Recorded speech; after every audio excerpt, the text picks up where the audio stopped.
तो ये क्या हो गया, जैव उर्वरक के रूप में प्रयोग हो गए। ठीक है, उसके बाद हम देखेंगे क्या, सजावटी पौधों के रूप में। मिटा दो ना ये तो लिख लिया होगा।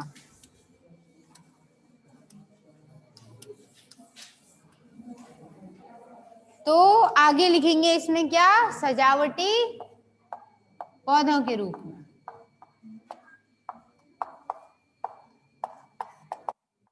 कौन कौन से टेरिडोफाइट या फर्न होते हैं जो सजावट के रूप में काम में आते हैं। ठीक है, माइक्रोसोरम, और सबसे पहले क्या लिखेंगे, माइक्रोसोरम।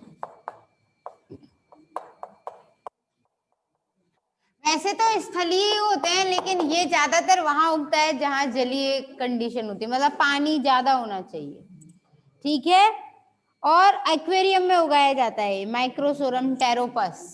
माइक्रोसोरम टेरोपस ये आर्टिफिशियल तरीके से कहाँ उगाया जाता है, एक्वेरियम के अंदर। ठीक है, हिंदी मीडियम के ना आप लोग, चलो ठीक है, अब एक्वेरियम ही लिख लो, कोई दिक्कत नहीं है। नहीं तो उसका एक्वेरियम का हिंदी मतलब क्या होता है, हाँ, जल जीवालय।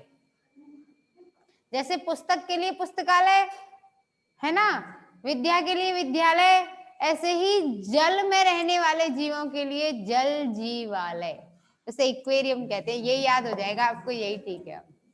ठीक है, ऐसे ही एस्प्लीनियम, सिलेजिनेला, टेरिस,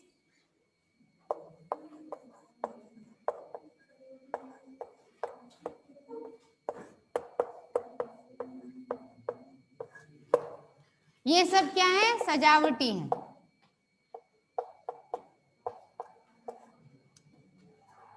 ठीक है, सजावटी पौधे के रूप में प्रयुक्त किए जाते हैं। इसके अलावा लाइगोडियम वगैरह हैं जो खेतों में उगाए जाते हैं।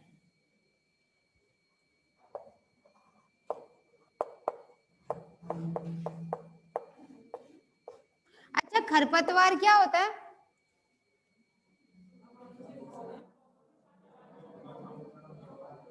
अवांछित पौधे जो हमें नहीं चाहिए, जो मुख्य पौधे का नुकसान कर देते हैं। हाँ, बथुआ, बिल्कुल सही बताई, चिनोपोडियम एल्बम, बथुआ। लेकिन बथुआ खरपतवार तो है, पालक के साथ फ्री में उग रहा है, पर दामों में बिक रहा है कि नहीं है? और उपयोग भी लिया जाता है, तो हर खरपतवार, हाँ वैसे खरपतवार इसीलिए हटा दी जाती है जिससे मुख्य पौधे के साथ कंपटीशन ना हो जाए, है ना, क्योंकि वो साथ में उग जाती है। लेकिन हर खरपतवार खराब हुए कोई जरूरी नहीं है ना, सही एग्जाम्पल दिया आप लोगों ने, बथुआ वो खरपतवार तो है पर अवांछित नहीं है वो। ठीक है, लेकिन लाइगोडियम, जैपोनिकम, ये खरपतवार है।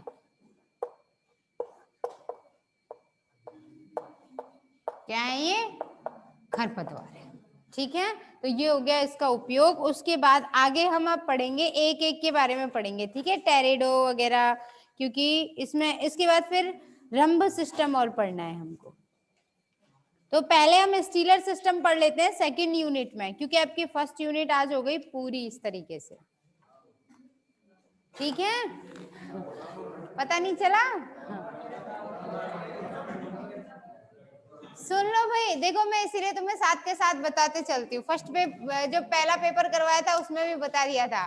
आपके पेपर में, पेपर कौन सा चल रहा है, तीसरा, तीसरा पेपर चल रहा है। ठीक है, उसका नाम लिखा ही है, pteridophyta, gymnosperm and palaeobotany. Palaeobotany के अंदर हम पढ़ते हैं जीवाश्म विज्ञान के बारे में। ठीक है, तो सबसे पहले इसमें फर्स्ट यूनिट जो थी उसमें टेरिडोफाइटा का इंट्रोडक्शन था, और यूस्पोरेंजिएट, लेप्टोस्पोरेंजिएट के बारे में था, उसका वर्गीकरण था, और उसका आर्थिक महत्व था। ठीक है, आर्थिक महत्व के साथ ही ये अपना फर्स्ट यूनिट हो गई समाप्त। अब उसके बाद है दूसरी यूनिट। ठीक है, दूसरी यूनिट के अंदर आपका टेरिडोफाइट्स के कुछ एग्जांपल्स हैं।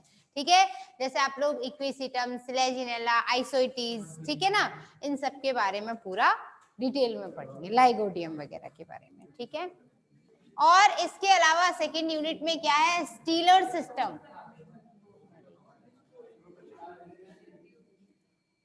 छोटे बच्चे हो आप लोग हैं जो इतनी बातें कर रहे हो, तो देखो भाई उसके एग्जाम्पल, पुष्पेन कीप क्वाइट। जब हम आगे मतलब लाइकोपोडियम वगैरह के बारे में बात करेंगे तो उससे पहले हम लोग रंभ तंत्र पढ़ लेते हैं। रंभ तंत्र क्या होता है, ठीक है, उसको अंग्रेजी में कहते हैं रंभ तंत्र या स्टीलर सिस्टम।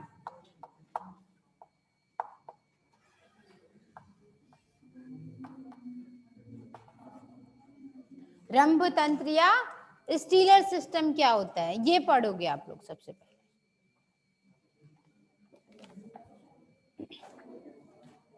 पहले तो ये पता होना चाहिए कि रंभ होता क्या है, ठीक है।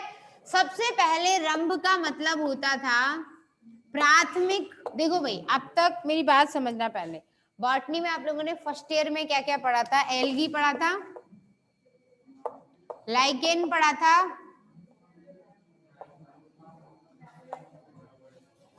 और ब्रायोफाइटा पढ़ा था, ठीक है। तो ठीक है भाई, ये लाइकेन और एल्गी, एल्गी की तो कहानी ये है कि एक कोशिकीय होता है, एक कोशिकीय नॉर्मली है ना, ग्रुप में रहेंगे तो वो कॉलोनी बन जाती है, समंडल बन जाता है, निवय बोलते हैं, वो एक अलग बात है। एल्गी फंजाई मिलेंगे तो लाइकेन बोलेंगे। लेकिन ब्रायोफाइटा का क्या है? ब्रायोफाइटा का सिस्टम ये है कि इसके अंदर आप लोगों ने पढ़ा पादप जगत का उभयचर बोलते हैं इनको, है ना। यानी कि ऐसे पौधे होंगे जिनमें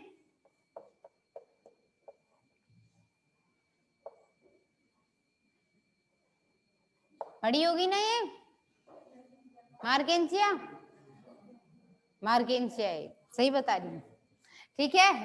तो मार्केंसिया के अंदर यहाँ वो जेमा कप वगैरह बन जाते हैं, इस तरीके के पौधे अपने पड़े होंगे, है ना। ये इसकी पुनधानी, एंथ्रीडियम, आर्किगोनियम, है ना, स्त्रीधानी वगैरह ये सब होती है।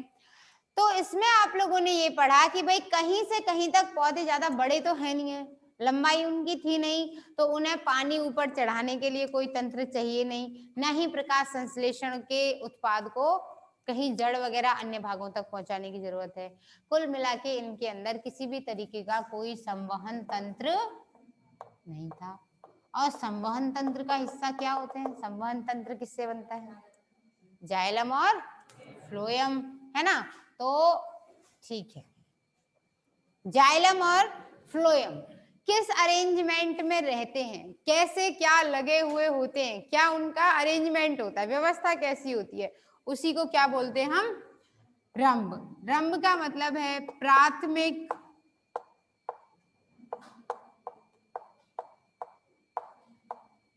संवहन पूल या संवहन तंत्र। अब यहाँ प्राथमिक का मतलब क्या था?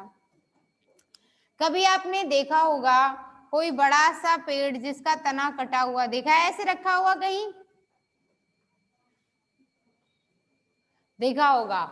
इस तने का ये जो कटा हुआ हिस्सा है, इस पर आपने गोल गोल गोल गोल निशान देखे होंगे, ऐसे काले काले देखे हैं, भूरे भूरे, एक रिंग होती है। वो रिंग एक साल में एक रिंग बनती है, एक छल्ला एक साल में बनता है, ठीक है। और उसे द्वितीयक वृद्धि, है ना, कैम्बियम एधा, सुना होगा नाम, कभी सुना तो होगा। तो ये एक साल में जो एक रिंग बनी, इससे क्या पता चलता है? पौधे की आयु कितनी है, ठीक है। अगर ये 10 है रिंग तो इसका मतलब पौधा 10 साल पुराना है, 20 है तो 20 साल पुराना है, ठीक है ना। तो इस तरीके से पौधे की आयु पता चलती है। इसमें होता क्या है कि आवृतबीजी पौधे कौन से होते हैं? जिनमें फल होता है, मतलब बीज जो है वो आवरण के अंदर रहेगा, और बीज का जो आवरण होगा वो क्या होगा? एक तो बीज आवरण है, वो तो कठोर भित्ति हो गई, वो नहीं, एक दूसरा आवरण होता है, उसे क्या बोलते हैं? फल। फल ही बोलते हैं उसको, ठीक है। तो जिनमें आवृत बीजी स्थिति है यानी फल होते हैं, है ना, उन पौधों के अंदर ये देखने को मिलता है कि जैसे देखो आप लोगों ने ये पढ़ा होगा अब तक, ऊतक, है ना, पौधे के ऊतक होते हैं, कौन कौन से होते हैं? शीर्षस्थ विविध्योतक वगैरह पढ़े होंगे। विविध्योतक और सरल ऊतक, दो तरीके के, है ना, स्थायी ऊतक।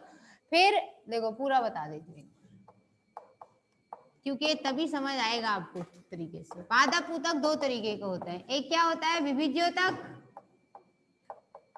जिसकी वृद्धि कभी भी रुकती नहीं है, कभी नहीं रुकेगी, हमेशा सक्रिय रहेंगी कोशिकाएं जब तक पौधा जिंदा रहेगा तब तक। दूसरी कौन सी होती है? स्थायी। ये एक बार बन गए, अब कोशिका विभाजन नहीं करेंगे। उसके बाद क्या होगा इसमें? स्थायी में फिर दो प्रकार के हो जाते हैं, सरल और जटिल। ठीक है, सरल के अंदर क्या हो जाते हैं? मृदुतक वगैरह आ जाएंगे, है ना, मृदुतक, स्थूल कोणोतक और इसके अलावा दृढ़ोतक। ठीक है ना।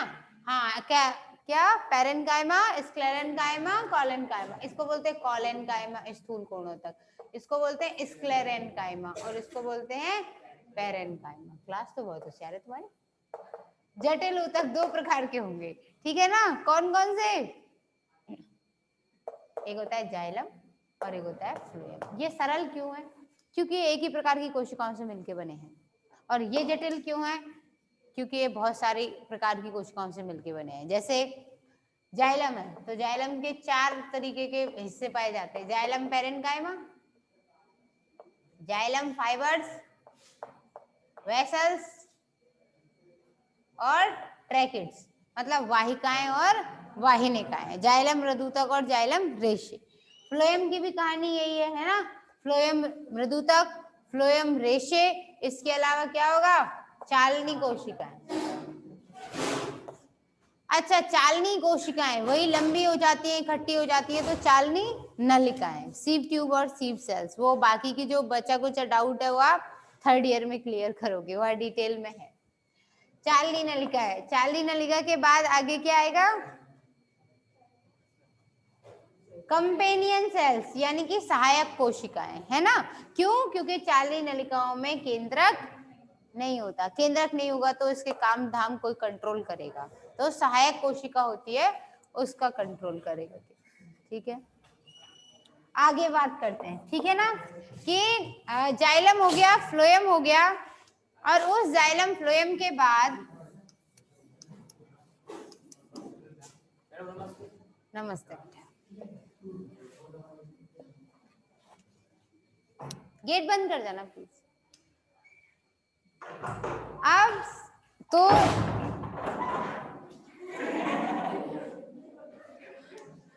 जाइलम हो गया, फ्लोएम हो गया, ठीक है। अब इसमें होगा क्या?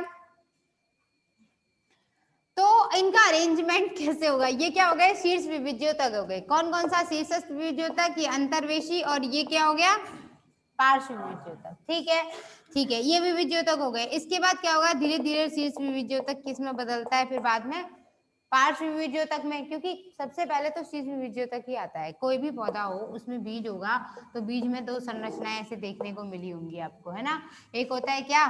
प्रांकुर, और दूसरा होता है मूलांकुर। तो प्रांकुर में सबसे ऊपर जो होगा वो क्या होगा? शीर्ष विविज्योतक ही तो होगा सबसे पहले उसमें। फिर वो आगे बढ़ता जाएगा, पीछे कोशिकाएं बनते चले जाएंगी, ये फिर आगे रूप लेता चला जाएगा, है कि नहीं? यही तो पढ़ा है अब तक। तो जब पार्श्व विविज्योतक जो है वो क्या बनाता है? ऐधा बनाता है। शीर्ष विविज्योतक ऐधा बनाता है, लेकिन ऐधा अपने आप में पार्श्व विविज्योतक होता है। ध्यान रखना कैसे बनाया, किसने ऐधा को? शीर्ष विविज्योतक ने। और ये बन क्या गया? खुद है क्या चीज? ये पार्श्व। क्यों?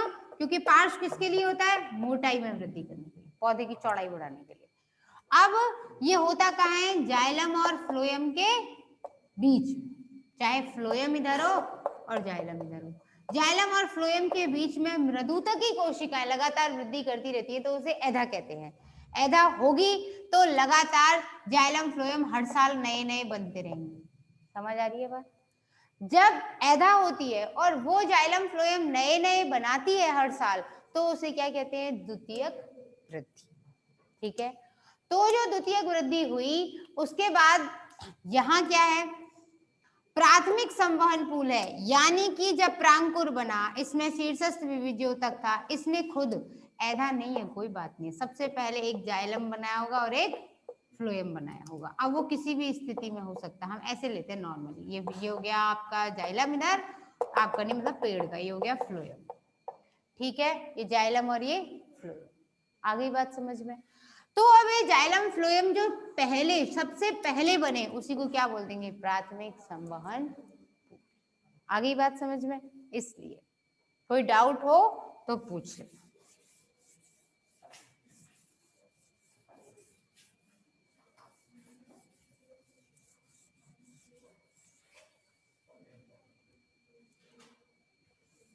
तो रंभ तंत्र कितने टाइप का होता है वो हम पढ़ेंगे। जब उसके बीच में कोई कोशिका ही कोशिका भरी हो तो उसे क्या बोलेंगे, ठोस रंभ तंत्र। और जब नलिका जैसी स्थिति हो जाए तो उसे क्या कहते हैं, नाल रंभ तंत्र। ठीक है, तो पहले तो आप लोग लिख लीजिए कि रंभ होता क्या है। लिख लिया था? नहीं लिखा था? लिखो, रंभ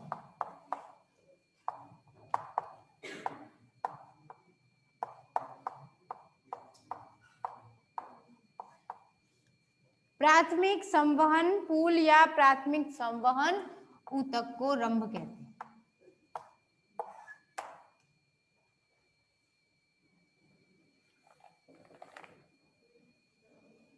ठीक है, फिर आगे रंभ कैसे जुड़ा होता है तो लिखिए इसमें, तने का रंभ, तने का जो रंभ होता है मतलब जाइलम जो फ्लोएम है, जाइलम फ्लोएम जो है पर्ण से, है ना, बड़ी और छोटी दो तरीके की पत्तियां होंगी, तो पत्तियों से जुड़ा होता है।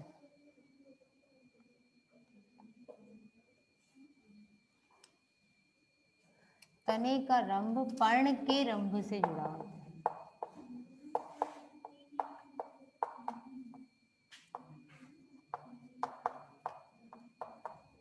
है। जहां पर जुड़ता है उस स्थान को क्या कहते हैं, लीफ ट्रेस या पर्ण ट्रेस। इसको ट्रेस ही बोलते हैं। वैसे ट्रेस मतलब क्या होता है, ढूंढना। कहते हैं ना किसी चीज को ट्रेस करना है मतलब ढूंढना है। तो ऐसे समझो इसको, जैसे ये सब ये तना जा रहा था, ठीक है, इसका ये संवहन तंत्र जा रहा था, उसके बाद क्या हुआ, यहाँ से पत्ती चल गई, ठीक है, तो अब ये यहाँ से क्या होगा, ये अपना स्थान ढूंढेगा कि उसे इधर मुड़ना है, बोलो ढूंढेगा ना। तो जब सीधा चल के इससे जुड़ेगा तो यहाँ पर क्या आ जाएगा, बैंड आ जाएगा, गैप आएगा ना, तो उसको क्या बोलेंगे, लीफ ट्रेस। आगे बात समझ में? जहां पर क्यों, क्योंकि इसका संवहन तंत्र अपना एक अलग है भाई, ये क्या लेकर के आएगी, इसमें ज्यादातर मात्रा में क्या होगा, फ्लोएम होगा ना, क्योंकि यहाँ ये क्या कर रही है, फोटोसिंथेसिस कर रही है, तो फ्लोएम यहाँ आएगा। यहाँ क्या है, जाइलम है, तो ये पानी को इधर लेके जाएगा, तो इस भाग में जाइलम ज्यादा है, इधर फ्लोएम। समझ आ रही है बात? तो इसका रंभ तंत्र अलग और इसका रंभ तंत्र अलग, और दोनों जहां जुड़ेंगे उसे क्या बोलते हैं, लीफ ट्रेस। ठीक है,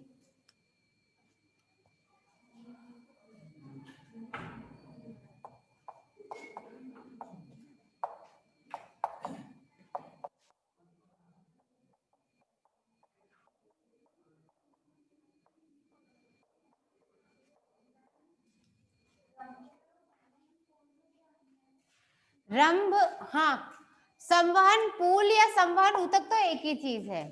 रंभ जो है, रंभ का मतलब है प्राथमिक संवहन ऊतक, यानी कि ना तो यहाँ एधा है और ना यहाँ द्वितीयक वृद्धि होने के चांस है, तब तो वो रंभ है। ठीक है, केवल जाइलम फ्लोएम है, जो पौधा बना, जैसे तना बना वैसे ही पत्ती बनी, तना पत्ती बनते ही जो जाइलम फ्लोएम बन गए, बस वही रंभ बोला जाएगा। अगर एधा है फिर जाइलम फ्लोएम और बन रहे हैं तो फिर उसे रंभ नहीं बोलोगे आप, फिर उसको केवल उसको क्या बोलेंगे, वेस्कुलर बंडल, संवहन पूल। समझ आ गई बात, संवहन ऊतक। ठीक है, यहाँ केवल ये रंभ बोला जाएगा। ठीक है, आगे की क्लासेस में आप पढ़ोगे थर्ड ईयर में कि परिरंभ, पेरिसाइकल होता है। ठीक है ना, तो अंतर समझ आ गया?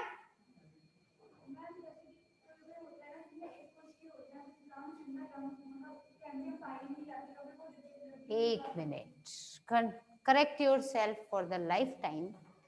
आपने एक बात बोली कि एक कोशिकीय होते हैं कुछ पौधे एक कोशिकीय होते हैं।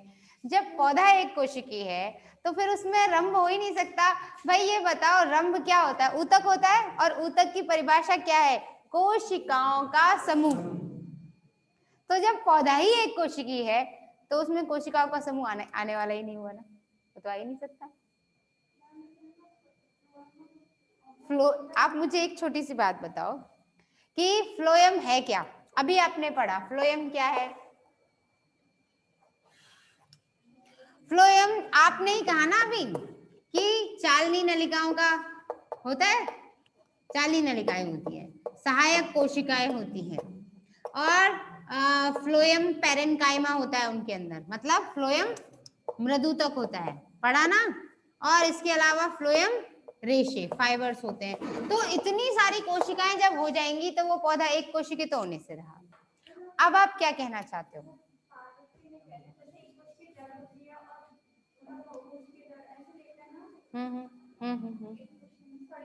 नहीं कोई नहीं, कंटिन्यू करो।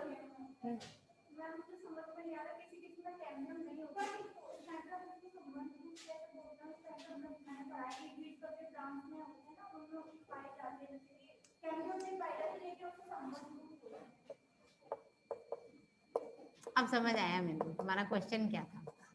आवृत बीजी पौधे होते हैं, ठीक है, बड़े, जैसे नीम है, आम है ना, ऐसे जो पौधे होते हैं बेसिकली। आवृत बीजी पौधों के दो भाग हैं फिर, एक बीजपत्री और द्विबीजपत्री। समझ आई बात? जैसे द्विबीजपत्री में हम जनरली चना लेते हैं और एक बीजपत्री में मक्का लेते हैं, बेसिक कंडीशन में पढ़ते हैं, ठीक है। तो इनके अंदर पौधा है, पौधे की जड़ होगी, ठीक है। तो जड़ के अंदर, अब वो चाहे अपस्थानिक हो चाहे मूसला जड़ हो, कोई सी भी जड़ हो, उस जड़ के अंदर क्या होगा, इस जड़ की आप ऐसे काट पड़ोगे आगे, है ना, तो इसमें क्या होता है, ये बाह्य त्वचा होती है, उसके बाद वल्लकुट होता है, यानी मृदुतक, स्थूल कोणोतक या फिर दृढ़ोतक, कोई से भी ऊतक होंगे। फिर उसके बाद यहाँ पर ये अलग अलग कंडीशन है, बिखरे हुए है या अरेंज है। ये जो गोला जैसा बनाया इसमें फिर होगा ऐसे, अगर ऐसा है तो इधर जाइलम इधर फ्लोएम, समझ आ गई बात? चाहे इधर फ्लोएम इधर जाइलम, कैसे भी लिख लो आप, वो अलग अलग पौधों का अलग अलग हिसाब है। ऐसा हो तब भी तो उसे बोलेंगे द्वितीयक वृद्धि, ऐसा नहीं है फिर भी उसमें क्या होगा, जाइलम और फ्लोएम होगा, ठीक है। एक बात, दूसरी चीज, ये लगातार वृद्धि करता रहेगा, अपने आप को बढ़ाता रहेगा, ये हर साल बढ़ाएगा, समझ आ रही है बात? ये हर साल बढ़ाएगा क्योंकि इसके पास ऐधा है, ये हर साल नहीं बढ़ाएगा अपने आप को, लेकिन जब जब जैसे जैसे जरूरत होगी तब तब ये, जैसे मान लो पौधे में नई ब्रांच निकली है ना, तो नई ब्रांच जो टहनी निकलेगी उसमें जाइलम और फ्लोएम की आवश्यकता होगी, तब ये बनाएगा, पौधा बनाएगा। तो वहां इन स्थितियों में इनको बोलेंगे संवहन पूल या संवहन बंडल, समझ आई बात? पैकेट। यहां हम पढ़ रहे हैं टेरिडोफाइटा। टेरिडोफाइटा पौधा ही बड़ा नहीं होता है, पौधा ही छोटा सा होता है, क्योंकि आपने आपको बताया था ना स्टार्टिंग में ही कि तना तो होता ही नहीं है भाई इनके अंदर, थोड़ा बहुत ही होगा, पत्तियां ही पत्तियां तो हैं। तो अब यहाँ मान लो ये जड़ है, ठीक है, तो जड़ तो बिल्कुल ऐसे घिसी पिटी या फिर ऐसे अपस्थानिक होती है, उसकी तो बहुत ज्यादा ग्रोथ है नहीं है, तो पानी को सीधे इकट्ठा किया, ये थोड़ा बहुत यहाँ जाइलम फ्लोएम की कंडीशन है, ठीक है। फिर इसका जाइलम फ्लोएम यहाँ है, तो इन दोनों के बीच में जो स्थान बना उसे लीफ ट्रेस बोलेंगे, ठीक है। यानी यहाँ जाइलम फ्लोएम एक बार बन गया बस, अब ज्यादा बनने की जरूरत नहीं है, ज्यादा से ज्यादा बनेगा भी तो मान लो एक कोई पुरानी पत्ती झड़ गई, कोई नई पत्ती आ गई, तो इसमें जाइलम फ्लोएम का विकास होगा, ठीक है। लेकिन इस जाइलम फ्लोएम का विकास पुराना वाला जाइलम फ्लोएम नहीं करेगा, इसका विकास कौन करेगा, शीर्ष विविज्य ऊतक, इसलिए उसे प्राथमिक संवहन ऊतक कहते हैं। आ गई बात समझ में? कोई डाउट है अभी? नहीं है? कुछ बेचारे बच्चों को डाउट था ही नहीं, ठीक है। तो इतना समझ में आ गया, यानी कि अगर ये पहली बार बन गया एक बार तो उसे बोलेंगे प्राथमिक संवहन ऊतक या प्राथमिक संवहन पूल, ठीक है ना, तो उसे बोलेंगे रंभ। लेकिन वो बार बार आगे भी वृद्धि कर रहा है, बड़ा है, तब उसे बोलेंगे संवहन पूल या संवहन बंडल। समझ में आई बात यहां तक? ठीक है,